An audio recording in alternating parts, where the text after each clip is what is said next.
episode of 1923 Main Street. Home of everything to do with travel in style. We are your hosts. I am Mike Bella Braddock. And I'm Amelia Bella Braddock. And today, why unscripted travel leads to better stories and better style. Yes, this is my theory, and I want to test it out on Amelia, who did not have advance notice of this topic, because I want her raw thoughts on this question. So, travel style that's born out of sort of necessity is more creative than travel style for a fully scripted vacation. So, what I'm getting at here is planning a wardrobe for an unplanned travel or unscripted vacation, as we say, is different and more fun than planning outfits for a tightly controlled itinerary. It's going to force you to be more creative, more flexible, and your choices will likely be better.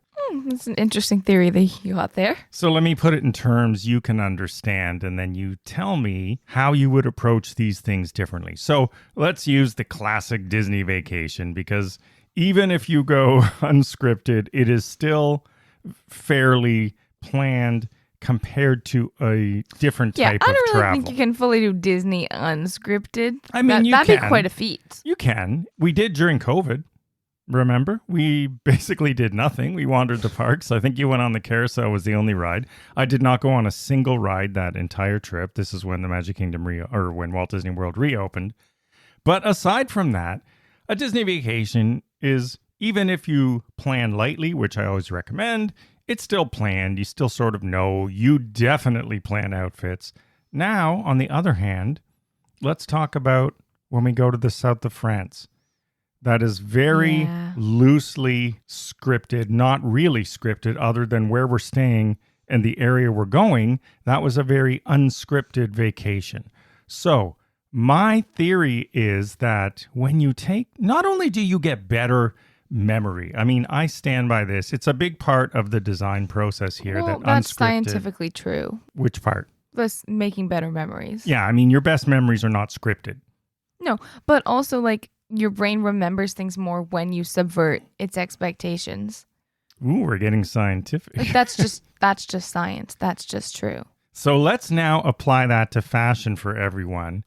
And my belief is that when you're planning your outfits for, let's say, the south of France, you have to be a little bit more creative and have a little bit more fun and probably go, actually, this is sort of fun. This could go with that, or I might do this, capsule wardrobe versus Walt Disney World. Very regimented, very planned. I know what I'm doing. I know what I got my Disney outfits, blah, blah, blah, blah, blah.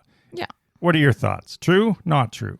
I mean, I suppose true. What would you do as far as thought process goes when planning differently for scripted versus unscripted travel? I mean, the problem with me is unscripted travel, specifically fashion, is that I just write a new script halfway through. Like, I have a script, sure, but then I'm out and I'm like, ooh, well, that's a cute dress. You have a script for your outfits, I have a script for everything. Yeah.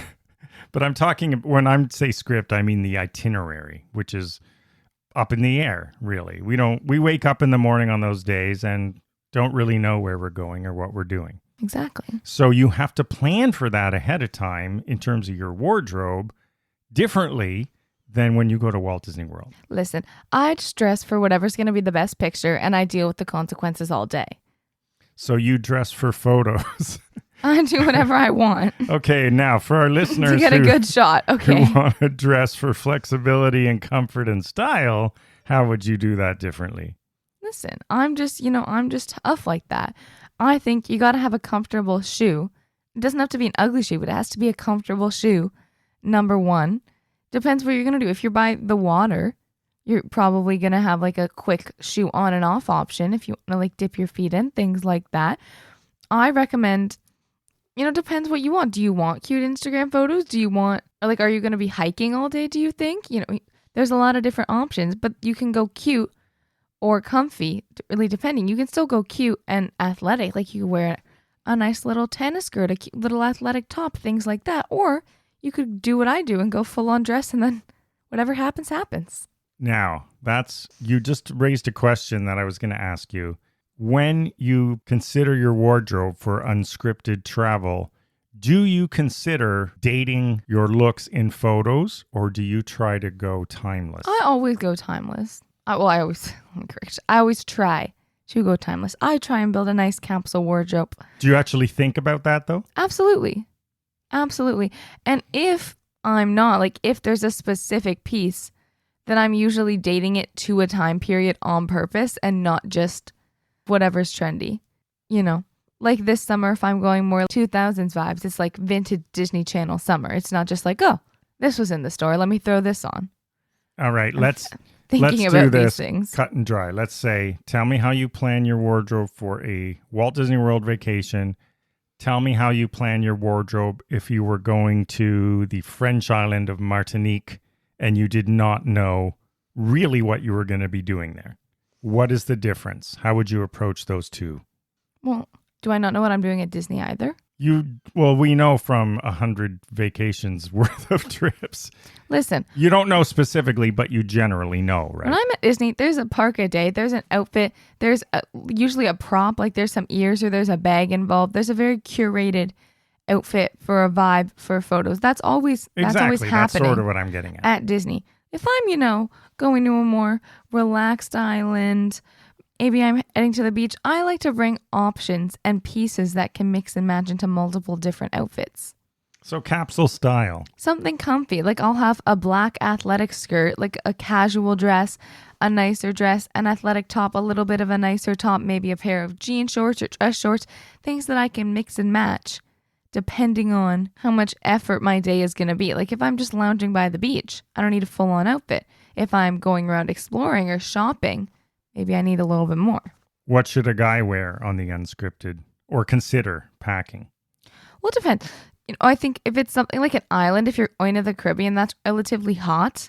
I think whatever you do, you want lighter fabrics.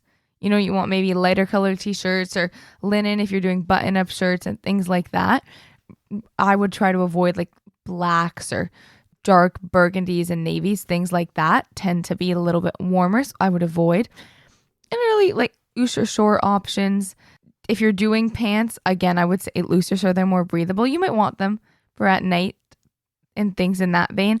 As well as, shoe-wise, you want probably a pair of running shoes or comfy shoes that you can use to walk around, explore the island. There's lots of touristy things that you can do down there, but also beach shoes, of course, depending on where your day takes you. And, I just want to put a side note. That's good. That's sort of how I approach it. I'm not a linen fan, but when it comes to I'm a linen t-shirts, fan. We are actually, as we're recording this, in the midst of this North American death heat right now. It's crazy hot. And it reminded me that, because I was looking through my closet, the t-shirts you want for this weather are those lightweight tees.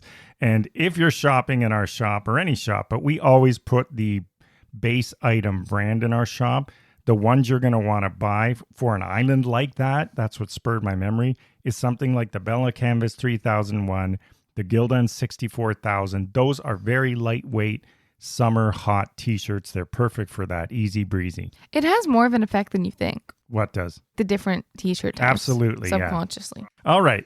So hopefully this helps to focus on scripted versus unscripted. And what I was getting at, the whole premise was the unscripted, the island or the south of France in this case, I think you're going to get more fun outfits out of it than the sort of, I wouldn't say rut, but the typical standard. I know exactly what I'm packing. I don't have to think because I'm going to Disney World. Well, my favorite thing to do is find a new outfit while I'm there.